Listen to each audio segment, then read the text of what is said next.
Hello बच्चों, NCERT line by line series में आपका स्वागत है। मैं हूं डॉक्टर जकी जमाल और आज हम पढ़ेंगे क्लास 12 बायोलॉजी का पहला चैप्टर ह्यूमन रिप्रोडक्शन।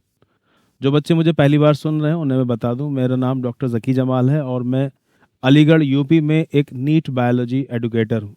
पिछले 20 साल से अलीगढ़ में ऑफलाइन पढ़ा रहा हूं और इधर पिछले 1 साल से ऑनलाइन पढ़ाना स्टार्ट किया है उन बच्चों के लिए जो कि डायरेक्ट मुझसे नहीं पढ़ पाते हैं लेकिन उनको दिक्कत है एनसीईआरटी को समझने में। काफ़ी सारे बच्चे मैसेज करते रहते हैं, यकीन नहीं होगा आपको, आज सुबह भी एक बच्चे का मैसेज आया कि मैं क्लास 11th में हूँ और हिंदी मीडियम से हूँ और मुझे इंग्लिश एनसीईआरटी, क्योंकि इंग्लिश में है, पेपर पे इंग्लिश में आता है, मुझे समझने में दिक्कत हो रही है। तो फिर मैं क्या, ये मेरा ख्वाब ही रह जाएगा, मैं समझ नहीं पा रही हूँ चीज़ों को, मैं कैसे करूँ। तो मैंने उसे यही समझाया कि 1.5-2 महीने की मेहनत है, आप एनसीईआरटी को लाइन बाय लाइन पढ़िए, चीज़ों को समझिए और इंशाल्लाह आपको चीज़ें जब समझ में आने लगेंगी तो सारी बातें आपको याद हो जाएंगी।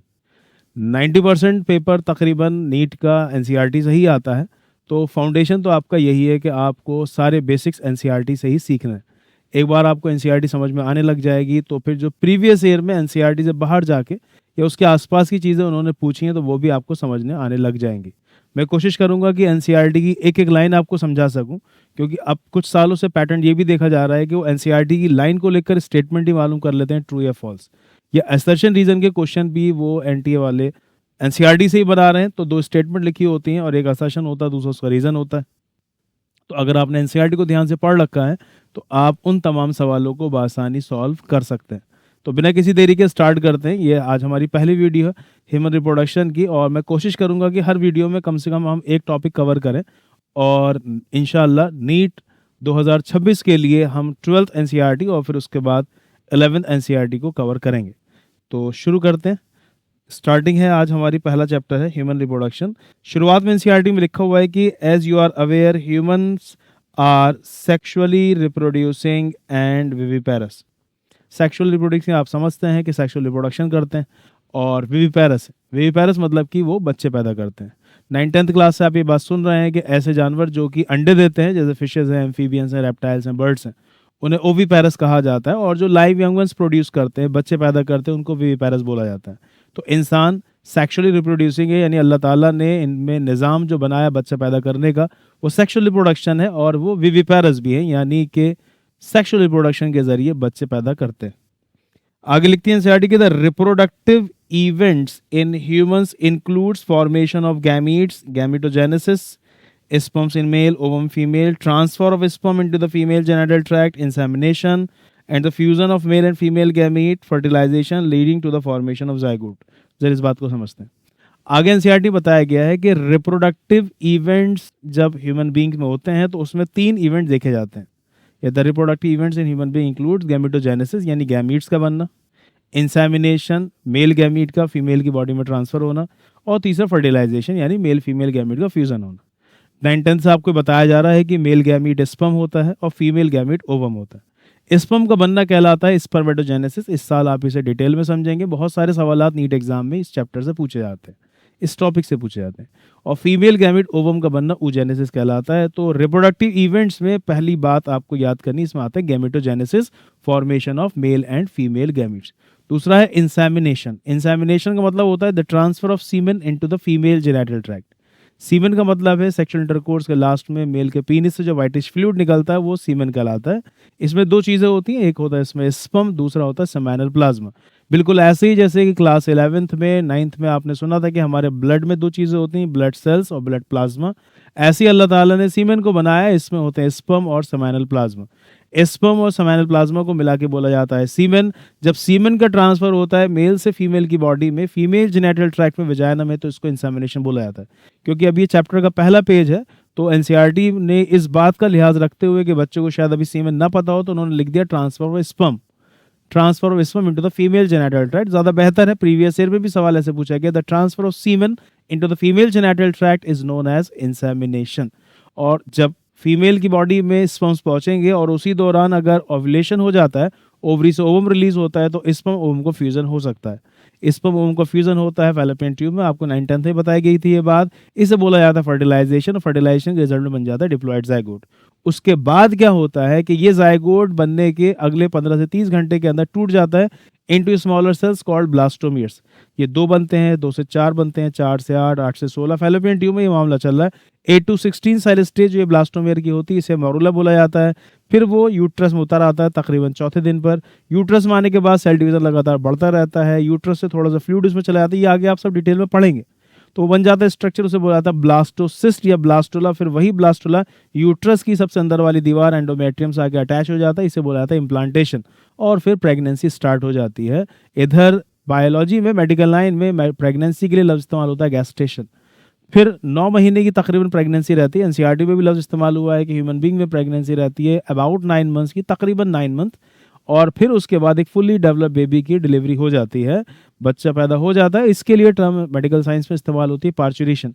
तो चीज़ें तो बहुत सारी हैं कि इधर जब गैमेटोजेनेसिस होगी और फिर इंसेमिनेशन होगा, फिर फर्टिलाइजेशन होगा, उसके बाद जाइगोट टूटेगा, उसे क्लीवेज बोलते हैं, और फिर ब्लास्टोसिस बनेगा, फिर इम्प्लांटेशन होगा, फिर प्रेगनेंसी गैस्टेशन होगा, फिर पार्चुरेशन होगा। इन सारे लफ्ज़ों को वो लिख सकते हैं और आपसे पूछ सकते हैं रिप्रोडक्टिव इवेंट्स में इसमें कौन से लफ्ज़ आते हैं।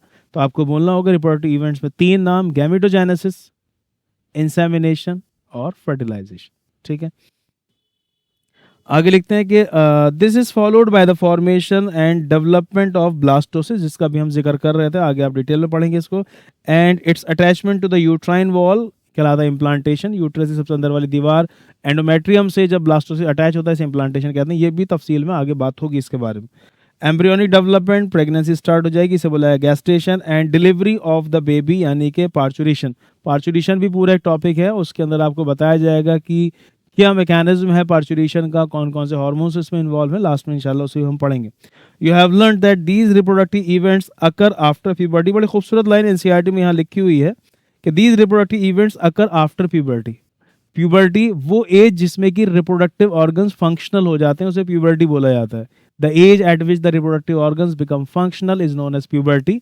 जैसे आपने 9-10 में सुना होगा कि boys attain puberty at the age of 13 to 14 years, यानी जब एक लड़का 13-14 साल का हो जाता है तो उसके टेस्टिस में स्पर्म बनना स्टार्ट हो जाते हैं और टेस्टोस्टेरोन हार्मोन भी बनना शुरू हो जाता है। ऐसे ही जब एक लड़की 10-12 साल की उम्र की हो जाती है तो वो भी प्यूबर्टी में एंटर कर जाती है, यानी उसकी ओवरीज से भी ओवम बनना स्टार्ट हो जाता है, एस्ट्रोजन हार्मोन रिलीज होना शुरू हो जाता है, मेंस्ट्रुअल साइकिल भी स्टार्ट हो जाती है। तो girls attain puberty at the age of 10 to 12 years and the boys generally attain puberty at the age of 13 to 14 years. इन्होंने ये बात यहाँ लिखी, reproductive event begins after puberty. बेहतर भी है, जाहिर सी बात है, जब बच्चा प्यूबर्टी में एंटर करेगा तभी गैमेटोजेनेसिस स्टार्ट होगी। पहले तो गैमीट्स बनेंगे, तभी इंसेमिनेशन, फर्टिलाइजेशन, ये सब चीजें होंगी। तो ये वाली बात भी वो आपसे ट्रू फॉल्स से पूछ सकता है कि the reproductive events occur after puberty. After puberty there are remarkable differences between the reproductive events in the male and in female। अभी तक नीट एग्जाम में इस लाइन से भी सवाल नहीं आया, बड़ी खूबसूरत लाइन एनसीईआरटी ने यहाँ कवर की है कि काफी क्लियर कट डिफरेंस देखने को मिलता है रिप्रोडक्टिव इवेंट्स में मेल और फीमेल की। इसमें आगे उन्होंने समझाया है कि एक मेल के अंदर गैमेटोजेनेसिस होती रहती है, स्पर्म फॉर्मेशन होता रहता है इवन इन ओल्ड एज, बुढ़ापे भी। एक 60-70 साल के आदमी के टेस्टिस में भी स्पर्म बनते रहते हैं। हालांकि the formation of ovum ceases stop हो जाता है at the age of 50 years, क्योंकि जब एक औरत की उम्र 50 साल की हो जाती है तो उसके ओवरीज में ओवरिन फॉलिकल खत्म हो जाते हैं, वो एंटर कर जाती है मेनोपॉज में, मेंस्ट्रुअल साइकिल ओवुलेशन हमेशा के लिए बंद हो जाता है। तो इसको ऐसे भी समझा जा सकता है कि 50 साल की उम्र के बाद एक औरत मां नहीं बन सकती। हालांकि एक आदमी के टेस्टिस में स्पर्म 60-70 साल की उम्र तक बनते रहते हैं, बुढ़ापे तक, तो फिर वो उस एज में भी बाप बन सकता है। फिलहाल एनसीईआरटी की इस लाइन से अगर सवाल पूछा गया कि क्या रिमार्केबल डिफरेंस है रिप्रोडक्टिव इवेंट्स में, तो आप इसे समझें कि sperm formation continues even in old man but the formation of ovum ceases in women around the age of 50 years, क्योंकि 50 ईयर फिर मेनोपॉज लग जाता है तो उसके बाद चीजें ऑफ हो जाती हैं। Let us example the mail and female reproductive system in humans, one by one पढ़ेंगे और आज इस क्लास के अंदर हम मेल रिप्रोडक्टिव सिस्टम को सीख कर जाएंगे इंशाल्लाह। तो पहला टॉपिक है इसके अंदर मेल रिप्रोडक्टिव सिस्टम। देखते हैं पहली बात एनसीईआरटी में क्या बताया गया है कि the mail reproductive system is located in the pelvis region. आप जब मूवमेंट एंड लोकोमोशन पढ़ रहे होंगे क्लास 11th में तो आपके टीचर ने बताया होगा कि ये पेल्विक रीजन जो होता है इसमें 2 पेल्विक बोन होती हैं। हर एक पेल्विक बोन को हम कॉक्सल बोन भी बोल देते हैं और ये 3 बोन से मिलकर बनी होती है, इलियम, इस्चियम और प्यूबिस। वही वाली बात यहाँ समझाई जा रही है कि जो मेल रिप्रोडक्टिव सिस्टम है वो पेल्विस रीजन में मौजूद है, वही पेल्विक रीजन के अंदर जहां पर पेल्विस कॉक्सल बोन वाली बात आपने 11th में सुनी थी। It includes a pair of testes along with accessory ducts, glands and the external genitalia। एक और लाइन जिससे एनसीईआरटी सवाल बन सकता है कि मेल रिप्रोडक्टिव सिस्टम में कौन कौन से पार्ट आते हैं, तो आपको बोलना है पेयर ऑफ टेस्टिस, इसके अलावा male accessory ducts, male accessory glands और एक्सटर्नल जेनिटलिया। आगे एनसीईआरटी में बाकायदा क्लियर कट इसे बताया भी गया है, तो ये वाली बात आपको यही ध्यान से पढ़ लेनी चाहिए कि कौन कौन सी चीजें यहाँ कवर की गई हैं। मेल एसेसरी डक्ट्स में आपको कुछ नाम याद कर लेने चाहिए, जैसे कि इसमें आ जाते हैं रेटेटेस्टिस, रेटेटेस्टिस, इसके अलावा इसमें आ जाते हैं वेजा इफ्रेंशिया, मैं आगे डायग्राम में आपको दिखा भी दूंगा, वेजा इफ्रेंशिया। इसके अलावा इसमें आ जाते हैं एपिडाइडमिस, एपिडाइडमिस, और इसके अलावा इसमें आ जाते हैं वेज डिफरेंस, वेज डिफरेंस। ये चार लफ्ज आपको याद करने हैं male accessory glands, male accessory ducts में। मेल एसेसरी डक्ट्स में कौन कौन से नाम आ जाते हैं? रेटिटेस्टिस, वेज इफ्रेंशिया, एपिडाइडमिस और vas deferens. Male accessory glands में भी आपको तीन नाम याद करने हैं, सेमाइनल वेजाइकल, प्रोस्टेट और बल्बो यूरेथ्रल ग्लैंड। तो मेल एसेसरी ग्लैंड में आपको नाम याद करने हैं सेमाइनल वेजाइकल, आगे हम देख भी लेंगे, अभी फिलहाल नाम लिख लेते हैं ताकि जहन बना रहे कि हमें ये नाम याद करने हैं। सेमाइनल वेजाइकल है, प्रोस्टेट है, और इसमें तीसरा नाम आपको याद करना है बल्बो यूरेथ्रल ग्लैंड।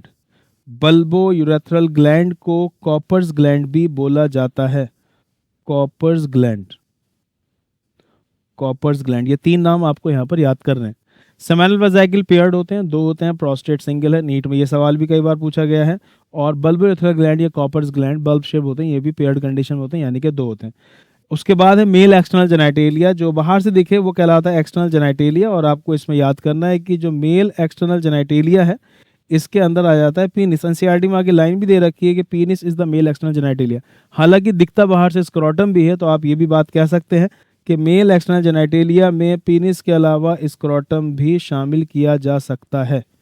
क्या ये वाली बात याद रहेगी? तो मैंने फिलहाल आपको ये बता दिया कि अगर आपसे पूछा जाता है मेल रिप्रोडक्टिव सिस्टम में कौन कौन से नाम आएंगे, तो आप बोलेंगे अ पेयर ऑफ टेस्टिस, इसके अलावा male accessory ducts, male accessory ducts में rete testis, vasa efferentia, epididymis, vas deferens, और मेल एसेसरी ग्लैंड इसमें seminal vesicle, prostate, Cowper's gland, और एक्सटर्नल जेनिटेलिया इसमें नाम दो याद करने हैं आपको, पेनिस और स्क्रोटम। आगे देखते हैं। आगे एनसीईआरटी में थोड़ा सा जिक्र किया गया टेस्टिस का, कि testis are situated outside the abdominal cavity within a pouch called scrotum.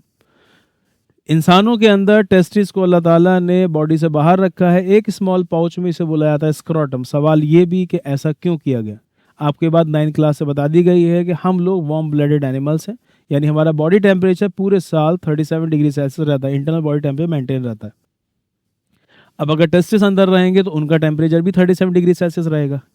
Testis में स्पर्म तभी बनते हैं जबकि उसका टेम्परेचर बॉडी टेम्परेचर से 2 से 2.5 डिग्री सेल्सियस कम हो, यानी कि 2 अगर कम करें 37 में से तो 35, और 2.5 कम करें तो 34.5, यानी कि अगर टेस्टिस का टेम्परेचर 34.5 से 35 डिग्री सेल्सियस के आसपास है तभी उसमें स्पर्म बन सकते हैं, अदरवाइज उसमें स्पर्म नहीं बनेंगे। इसलिए अल्लाह ताला ने टेस्टिस को स्क्रोटम में बॉडी से बाहर रखा। बच्चा जब यूट्रस में होता है अपनी अम्मी के, उसी दौरान उसके टेस्टिस डिसेंड करके स्क्रोटम में आ जाते हैं, इसे डिसेंट ऑफ टेस्टिस बोला जाता है।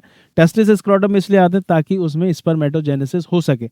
तो यहाँ पर पहली बात बताई गई, testis are situated outside the abdominal cavity within a pouch called scrotum. फिर आगे एनसीईआरटी लिखती है the scrotum helps in maintaining the low temperature of the testis. Scrotum पर ये सवाल नीट में पूछा भी गया है, क्या इनका काम है? It provide low temperature to the testis. कितना लो? 2 से 2.5 degree Celsius lower than the normal internal body temperature. क्यों ऐसा किया गया? Because it is essential for spermatogenesis. Testis में स्पर्म बन सकें इसलिए उसका टेम्परेचर बॉडी टेम्परेचर से 2 से 2.5 डिग्री सेल्सियस कम होना चाहिए।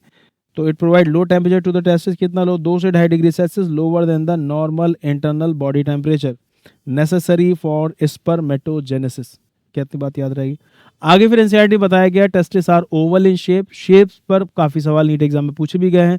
आगे आप पढ़ेंगे फीमेल रिप्रोडक्टिव सिस्टम में कि ओवरीज आर आलमंड शेप, बादाम की तरह होती है। Testis are oval in shape. आगे इसकी लेंथ और विड्थ भी बताया गया। टेस्टिस की लेंथ है 4 से 5 सेंटीमीटर, विड्थ है इसकी 2 कम कर देंगे 2 से 3 सेंटीमीटर। जिस तरीके से माइटोकॉन्ड्रिया की डायमेंशन पूछी जा चुकी है, गोल्गी बॉडी की डायमेंशन पूछी जा चुकी है, तो आप ये भी याद कर लें कि testis are oval in shape with a length है इसकी 4 से 5 सेंटीमीटर और विड्थ है इसकी 2 से 3 centimetre. Testis are covered by a dense covering. इस पर ज़्यादा डिटेल में बात नहीं की, इसलिए हम यहाँ पर ये बात को यहीं पर रोकते हैं। Each testis has about 250 compartments called testicular lobule. आगे इन्होंने फिर टेस्टिस की थोड़ी सी एनाटॉमी समझाई है कि अगर हम टेस्टिस को कट करके देखें तो उसके अंदर हमें छोटे छोटे 250 कंपार्टमेंट नजर आएंगे, वो कहलाते हैं टेस्टिकुलर लोब्यूल। हर एक टेस्टिकुलर लोब्यूल में 1 से 3 हाईली कॉइल्ड स्ट्रक्चर मौजूद हैं, बारीक बारीक सी ट्यूब मौजूद है, बोला था सेमिनिफेरस ट्यूब्यूल। सेमिनिफेरस ट्यूब्यूल अंदर की साइड 2 टाइप के सेल से बने होते हैं, मेल जर्म सेल और सर्टोली सेल। यही मेल जर्म सेल बाद में कन्वर्ट होते हैं स्पर्म्स में। जैसे कि आपको मालूम है कि टेस्टिस का काम है स्पर्म बनाना, तो वो कौन से सेल हैं टेस्टिस के अंदर जो स्पर्म बनाते हैं, उनका नाम है मेल जर्म सेल। जब बच्चा पैदा होता है तो उसके टेस्टिस में मेल जर्म सेल होते हैं, और जब वो बच्चा प्यूबर्टी में एंटर कर जाता है तो यही मेल जर्म सेल कन्वर्ट हो जाते हैं स्पर्मेटोगोनिया। फिर पूरा एक टॉपिक है वो कि स्पर्मेटोगोनिया फिर तब्दील होते हैं प्राइमरी स्पर्मेटोसाइट में, फिर प्राइमरी स्पर्मेटोसाइट तब्दील होते हैं सेकेंडरी स्पर्मेटोसाइट में, सेकेंडरी स्पर्मेटोसाइट से फिर स्पर्मेटिड बनते हैं, फिर स्पर्मेटिड से स्पर्म बनते हैं। आगे इंशाल्लाह हम स्पर्मेटोजेनेसिस में इसके सवालात पर भी बात करेंगे। तो टेस्टिस के अंदर जो मेल जर्म सेल है या स्पर्मेटोगोनिया वो कन्वर्ट होते हैं स्पर्म में। इसके अलावा हम मौजूद हैं Sertoli cell. Sertoli cell nourishment provide करते हैं डेवलपिंग जर्म सेल्स को या डेवलपिंग स्पर्म को। जिस तरीके से घर में छोटे छोटे बच्चों की देखभाल करने के लिए अल्लाह ताला ने हमारी अम्मी को मम्मी को रखा, उसी तरीके से टेस्टिस में इन छोटे छोटे स्पर्म्स के डेवलपमेंट के दौरान उनके नरिशमेंट के इंतजाम के लिए वहाँ सर्टोली सेल को रखा। मैं एक बार एनसीईआरटी में दिखा भी देता हूँ आपको, इस डायग्राम में आप देखिए इन्होंने यहाँ दिखा रखा है कि ये जो टेस्टिस है इसके अंदर ये छोटे छोटे कंपार्टमेंट्स हैं, इन्हें बोला जाता है, छोटे छोटे कंपार्टमेंट्स हैं, इन्हें बोला जाता है टेस्टिकुलर लोब्यूल। 250 कंपार्टमेंट्स। हर एक टेस्टिकुलर लोब्यूल में 1 से 3 हाईली कॉइल्ड स्ट्रक्चर मौजूद हैं, ये कहलाते हैं seminiferous tubule. Seminiferous tubule 2 type के सेल से बने होते हैं। कौन कौन से इनके अंदर सेल है, ये हमने डायग्राम में ब्लू कलर से दिखाया आपको, seminiferous tubule, seminiferous tubule, seminiferous tubule. पहली बात तो आपको याद करनी है कि हर एक टेस्टिस में 250 कंपार्टमेंट्स हैं कॉल्ड टेस्टिकुलर लोब्यूल। हर एक टेस्टिकुलर लोब्यूल में 1 से 3 हाईली कॉइल्ड स्ट्रक्चर है कॉल्ड सेमिनिफेरस ट्यूब्यूल। ये सेमिनिफेरस ट्यूब्यूल 2 टाइप के सेल से बने हुए हैं। कौन कौन से, male germ cells, male germ cells और Sertoli cells, Sertoli cells, male germ cells और सर्टोली सेल्स। ये मेल जर्म सेल बाद में कन्वर्ट हो जाते हैं स्पर्मेटोगोनिया में, स्पर्मेटोगोनिया में, और यही स्पर्मेटोगोनिया फिर कन्वर्ट होते हैं हैप्लॉइड स्पर्म्स में मियोसिस के जरिए। सर्टोली सेल्स का काम होता है कि ये डेवलपिंग स्पर्म्स को नरिशमेंट प्रोवाइड करते हैं, they provide nourishment to the developing male germ cells, ठीक है ना। इन्हीं सेमिनिफेरस ट्यूब्यूल के बाहर, मतलब टेस्टिकुलर लोब्यूल के अंदर सेमिनिफेरस ट्यूब्यूल के बाहर जो जगह मौजूद है इसे बोला जाता है इंटरस्टिशियल स्पेस। इस जगह को, सेमिनिफेरस ट्यूब्यूल के अलावा जो बाहर वाली जगह, इसे बोला जाता है इंटरस्टिशियल स्पेस। इंटरस्टिशियल स्पेस में जो सेल्स मौजूद हैं उन्हें बोला जाता है interstitial cells, interstitial cells. Interstitial cells का एक नाम और मशहूर है, इन्हें बोला जाता है लेडिक सेल्स। क्या बोला जाता है इनको, लेडिक सेल्स। इन लेडिक सेल्स का काम है synthesis and secretion of androgens. Androgen मतलब कि मेल सेक्स हार्मोन, ये मेल सेक्स हार्मोन एंड्रोजन्स बनाते हैं, जैसे फॉर एग्जांपल टेस्टोस्टेरोन। इसके अलावा इंटरस्टिशियल स्पेस में और भी दूसरे सेल्स होते हैं, इन्हें बोला जाता है immunologically competent cells, immunologically competent cells. Immunologically competent cells का काम इम्यून सिस्टम से मुताल्लिक है। असल में कभी कभी ऐसा भी हो जाता है कि हमारे स्पर्म्स को हमारा इम्यून सिस्टम नुकसान पहुंचाने लगता है, तो अल्लाह ताला ने ऑटो इम्यून अटैक से बचाने के लिए, स्पर्म्स को ऑटो इम्यून अटैक से बचाने के लिए इंटरस्टिशियल स्पेस में इम्यूनोलॉजिकली कॉम्पिटेंट सेल्स को भी रखा है। एक बार देख लेते हैं एनसीईआरटी में क्या समझाया गया है। यहाँ लिखा हुआ है कि ईच लोब्यूल कंटेन्स 1 से 3 highly coiled seminiferous tubules in which sperms are produced, मतलब वही male germ cells. Each seminiferous tubule is lined on its side by 2 types of cells. Seminiferous tubules are lined by 2 types of cells. कौन कौन से sales हैं, mail germ cell जिन्हें बोला जाएगा बाद में स्पर्मेटोगोनिया, और दूसरे सर्टोली सेल्स, ठीक है। The male germ cells undergo meiotic division, male germ cells में मियोटिक डिवीजन होगा, मियोटिक डिवीजन मतलब meiosis, finally leading to sperm formation, और फिर उससे स्पर्म बनने लगेंगे, मियोटिक डिवीजन से बन रहे हैं तो आपको इस बात का भी अंदाजा होना चाहिए, मियोसिस से जो नए सेल बनते हैं वो हैप्लॉइड बनते हैं, तो इसका मतलब स्पर्म्स हैप्लॉइड होंगे। गैमीट्स आर ऑलवेज हैप्लॉइड, है ना, 2 हैप्लॉइड गैमीट मिलेंगे तभी ये डिप्लॉइड जाइगोट बनेगा। While Sertoli cell provide nutrition to the germ cells. तो डेवलपिंग स्पर्म्स को नरिशमेंट कौन प्रोवाइड करता है? Sertoli cell. उसके लिए भी अल्लाह ताला ने निज़ाम बनाया। आपने उधर पढ़ा था 11वीं क्लास में केमिकल कोऑर्डिनेशन में कि जब एक बच्चा प्यूबर्टी में एंटर करता है तो उसके हाइपोथैलेमस से हार्मोन निकलता है GnRH, जो एंटी पिट्यूटरी को स्टिमुलेट करता है। एंटी पिट्यूटरी से दो हार्मोन निकलेंगे, FSH और LH। जो FSH हार्मोन है वो सर्टोली सेल को स्टिमुलेट करता है, और जो LH हार्मोन है वो लेडिक सेल्स को स्टिमुलेट करता है ताकि इधर टेस्टोस्टेरोन बन सके, और FSH स्टिमुलेट करता है सर्टोली सेल को ताकि स्पर्मेटोजेनेसिस हो सके, स्पर्म का फॉर्मेशन हो सके। हम आगे इसके बारे में बात करेंगे। The regions outside the seminiferous tubule called interstitial space. Seminiferous tubule के बाहर जो जगह मौजूद है उसे बोला जाता है इंटरस्टिशियल स्पेस। मैंने आपको अभी दिखाया भी था।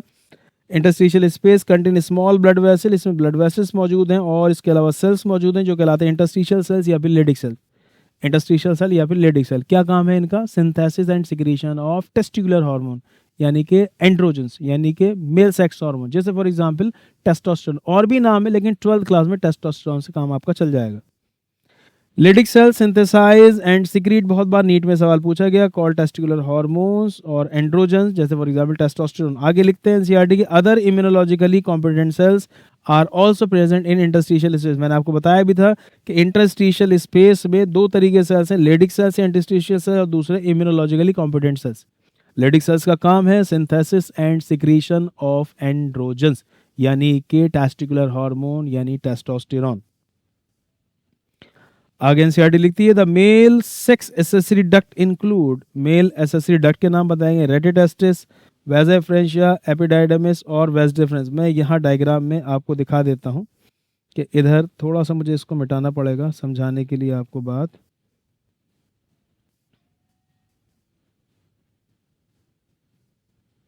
देखिए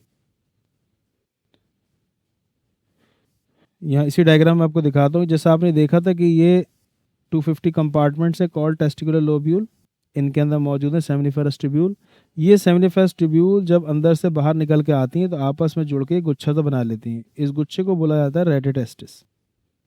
ये रेटिटेस्टिस फिर आगे कंटिन्यू होती हैं बारीक बारीक ट्यूब की शक्ल में, कहलाती है वेजा फ्रेंशिया। फिर वेजा फ्रेंशिया जाके जुड़ जाती है एक और ट्यूब से जो कि पोस्टीरियर साइड ऑफ टेस्टिस में मौजूद है, इसका नाम है एपिडाइडमिस। और फिर आगे कंटिन्यू हो जाती है एक लंबी सी ट्यूब की शक्ल में जिसे बोला जाता है वेज डिफरेंस। तो ये चार नाम आए आपके सामने, रेटिटेस्टिस, वेजा फ्रेंशिया, एपिडाइडमिस और वेज डिफरेंस। इन चारों को मिला के बोला जाता है accessory ducts of male reproductive system. तो आप इसे याद कर लें कि ये चारों क्या कहलाती हैं? Accessory ducts of male reproductive system.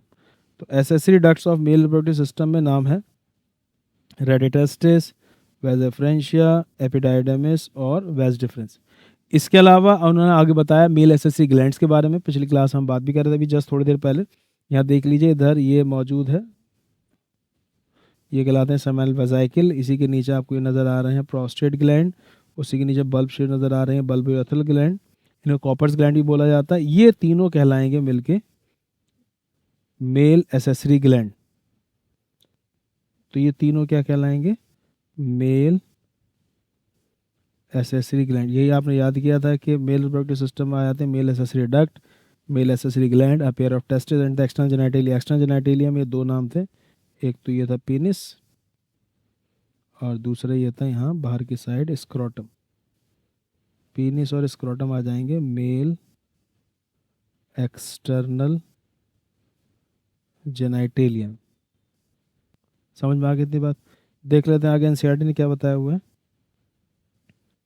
The male sex accessory duct include reticestis, vasa francia, epididymis and the vas deferens. The seminiferous tubule of the testis open into vasa francia। इन्होंने ये वाली बात यहाँ बताई है कि जो seminiferous tubule है ये कंटिन्यू हो गए, आगे ओपन हो गए रेटिटेस्टिस के अंदर। फिर क्या हुआ? Seminiferous tubule open into the vasa efferentia through rete testis, यानी पहले सेमिनिफेरस ट्यूब्यूल बने रेटिटेस्टिस, फिर आगे कंटिन्यू हो गया वेजा फ्रेंशिया। फिर क्या हुआ उसके बाद? The vasa francia leave the testis and open into the epididymis located along the posterior surface of each testis। आगे इन्होंने उसकी लोकेशन बताई है कि जो एपिडाइडमिस है कहाँ प्रेजेंट है? Posterior surface of each testis पर। The epididymis leads to vas deferens that ascends in the abdomen and loops over the urinary bladder. It receives a duct from the seminal vesicle and opens into the urethra as the ejaculated duct. ये वाली बात जरा आप समझ लीजिए. मैं इसको आपको इसका दूसरा डायग्राम समझाता हूँ. इन्होंने यहाँ पर इस डायग्राम में ये बात समझाने की कोशिश की है कि ये जैसे कि रेटिटेस्टिस था, फिर वाज डिफरेंस, फिर एपिडाइडमिस बना और फिर वाज डिफरेंस. वाज डिफरेंस जाके यूरिनरी ब्लैडर के सामने से घूमती हुई जुड़ जाती है सेमिनल वेजाइकल की डक्ट के साथ. सेमिनल वेजाइकल की डक्ट के साथ जब ये वाज डिफरेंस जाके जुड़ती है तो ये कंटिन्यू हो जाती है एज इजैकुलेटेड डक्ट, यहाँ नाम भी दे रखा है. और फिर यही इजैकुलेटेड डक्ट आगे कंटिन्यू हो जाती है एज यूरेथ्रा. तो ये बात नीट एग्जाम में पूछी जा चुकी है, तो आप ज़रा इस सेंटेंस को थोड़ा ध्यान से पढ़ेंगे. इन्होंने यहाँ पर ये वाली बात लिखी है कि the epididymis leads to vas deferens and ascends to the abdomen and loops over the urinary bladder. It receives a duct from the seminal vesicle and opens into the urethra as the ejaculated duct.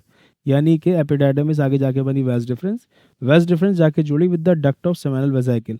तो vas deferens duct of seminal vesicle से जुड़ के फिर आगे continue हुई as ejaculated duct, और ये ejaculated duct फिर ओपन हो जाती है into the urethra और फिर यूरेथ्रा के ज़रिए से सीमेन फिर बाहर हो जाता है. यूरेथ्रा यूरिनरी ब्लैडर से भी जुड़ा हुआ है तो इसलिए वहाँ से यूरिन भी पास हो जाता है.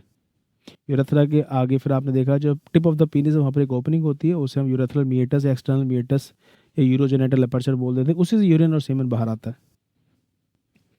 The urethra originates from the urinary bladder, आप एक्सक्रीटरी सिस्टम में पढ़ चुके हैं, and x tends through the penis into the external opening called the urethral meatus. ठीक है. फिर आगे ने थोड़ा सा पीनिस के बारे में एक लाइन बताई कि the penis is the male external genitalia. हम इस बारे में बात पहले ही भी कर चुके हैं. वैसे तो बाहर से स्क्रोटम भी नजर आते हैं, तो मेल एक्सटर्नल जेनिटेलिया में स्क्रोटम को भी शामिल किया जा सकता है. एनसीईआरटी ने मना नहीं किया है, हालांकि यहाँ लिखा हुआ penis is the male external genitalia. It is made up of some special tissue that helps in the erection of the penis to facilitate insemination. असल में पीनिस को अगर आप कट सेक्शन में देखेंगे तो अंदर इसके रेक्टाइल टिश्यू नजर आते हैं. जब ब्लड का प्रेशर बढ़ता है ड्यूरिंग सेक्सुअल एक्साइटमेंट तो उसमें हार्डनेस आ जाती है, इरेक्शन आ जाता है. पीनिस में जब इरेक्शन होगा तो फिर वो आसानी से फीमेल जेनिटल ट्रैक्ट में इंसर्ट हो सकता है ताकि वो इंसेमिनेशन कर सके. ये बात यहाँ पर बताई गई. The enlarged end of penis is called the glans penis covered by loose fold of skin called the prepuce. यहाँ डायग्राम में देख लीजिए कि जो पीनिस का लास्ट वाला पार्ट होता है, enlarged end of penis is known as the glans penis. It is covered by a loose fold of skin called the foreskin. मुस्लिम में और ज्यूज में उसे काट के निकाल दिया जाता है. The removal of foreskin is known as circumcision. ये सवाल ही प्रीवियस ईयर में आ चुका. The removal of the prepuce या foreskin is known as circumcision. The male accessory glands, आगे में male accessory gland के नाम बताएं, include a paired seminal vesicles, a prostate and the paired bulbourethral gland. इस line से सवाल नीट में आ चुका है. सेमिनल वेजाइकल को एनसीईआरटी में पेयर्ड बताया गया है, पेयर्ड होते हैं. प्रोस्टेट ग्लैंड के लिए लिखा गया अप्रोस्टेट क्योंकि प्रोस्टेट सिंगल होता है. और इसके अलावा बताया गया पेयर्ड बल्बोयूरेथ्रल ग्लैंड, यानी बल्बोयूरेथ्रल ग्लैंड या कॉपर्स ग्लैंड, ये भी पेयर्ड होते हैं. असल में ये जो तीनों ग्लैंड्स हैं जिनके नाम आपने भी यहाँ डायग्राम में देखे थे, male accessory gland, seminal vesicle, prostate, Cowper's gland, ये बनाते हैं सेमिनल प्लाज्मा. पिछली क्लास में अभी थोड़ी देर पहले हमारी बात हो भी रही थी कि ये बनाते हैं क्या, सेमिनल प्लाज्मा. सेमिनल प्लाज्मा ये बनाते हैं सेमिनल प्लाज्मा. और द टेस्टिस से आ जाता है स्पर्म. सेमिनल प्लाज्मा और स्पर्म को मिलाकर ही बोला जाता है सीमेन. क्या बोला जाता है, सीमेन. तो असल में सेक्सुअल इंटरकोर्स के लास्ट में मेल के पीनिस से सीमेन निकलता है. वो सीमेन किससे बना होता है, स्पर्म से और सेमिनल प्लाज्मा से. सेमिनल प्लाज्मा कौन बनाते हैं, ये mail accessory gland. Seminal vesicle, prostate और कॉपर्स ग्लैंड ये बनाते हैं सेमिनल प्लाज्मा. आगे एनसीईआरटी में एक लाइन लिखी, बहुत मशहूर लाइन है, नीट एग्जाम में कई बार सवाल पूछा गया कि seminal plasma is rich in fructose, calcium and certain enzyme. तो ये सवाल कई बार वो नीट एग्जाम में पूछ चुके हैं कि seminal plasma is rich in fructose, calcium and certain enzyme. देख लेते हैं एक बार. Secretions of these glands constitute the seminal plasma which is rich in fructose, calcium and certain enzymes. तो इसका मतलब ये हुआ सेमिनल वेजाइकल्स, प्रोस्टेट और बल्बोयूरेथ्रल ग्लैंड तीनों ही सेमिनल प्लाज्मा बनाने में मदद करते हैं. इसके अलावा ये जो बल्बोयूरेथ्रल ग्लैंड है, कॉपर्स ग्लैंड, ये अपने अंदर से म्यूकस लाइक सब्सटेंस निकालता है. वो mucus like substance during sexual intercourse, जबकि सीमेन तो लास्ट में निकलेगा. उस म्यूकस लाइक सब्सटेंस से क्या होता है, पीनिस का लुब्रिकेशन हो जाता है ताकि वो आसानी से इंसर्ट हो सके फीमेल जेनिटल ट्रैक्ट वेजाइना के अंदर. तो अगर एनसीईआरटी की लाइन से सवाल बना तो एक सवाल ये पूछा जा सकता है कि बल्बोयूरेथ्रल ग्लैंड अपने अंदर से एक alkaline mucus like substance release करता है to lubricate the penis during sexual intercourse, ताकि फ्रिक्शनलेस मूवमेंट पीनिस का हो सके. The secretions of the bulbourethral gland also helps in the lubrication of penis. ताकि आसानी से वो इंसर्ट हो सके into the female genital tract. ठीक है, मैंने एनसीईआरटी की एक एक लाइन को समझाने की कोशिश की है। आई होप कि आपको बात समझ में आ रही होगी। कोई भी लाइन अगर आपको ऐसी लगी कि नहीं समझ में आई है या फिर कोई बात मुझे और अच्छे से बतानी चाहिए तो आप मुझे कमेंट सेक्शन में लिखकर बताइए। मैं इंशाल्लाह कोशिश करूंगा उस कन्फ्यूज़न को दूर करने की। क्वेश्चंस लगाइएगा एनसीईआरटी बेस्ड, कोई भी एनसीईआरटी बुक बहुत सारी मार्केट में दे रखी हैं। कोशिश करिए कि हर चीज़ ऑनलाइन ना पढ़ें, कुछ चीज़ों को आप ऑफलाइन भी पढ़ें ताकि आपका स्क्रीन टाइम भी कम से कम हो सके।